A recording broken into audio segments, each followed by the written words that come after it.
Hello and welcome to Lesson 4.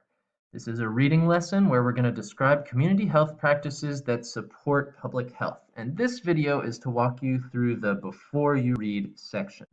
So these are some tips of things you might want to think about before you read. It's always recommended to do some pre-reading activities before you read a text.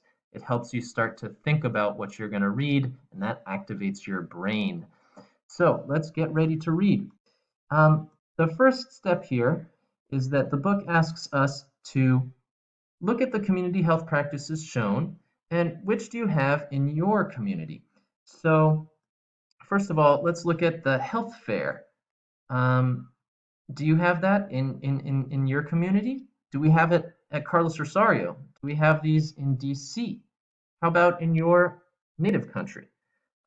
So with a community health fair, you can do things like getting your blood pressure checked, getting your cholesterol checked, learning about stress management or diet.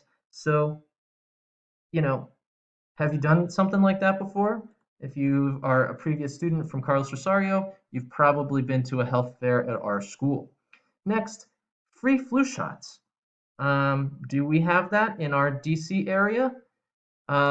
I can certainly say that I just got mine. I just went to CVS and got my free flu shot covered by my health insurance. And hopefully everyone has access to health insurance. That's a big goal in our country right now. What about in your country? Think about that for just a moment. And finally, let's think about community gardens.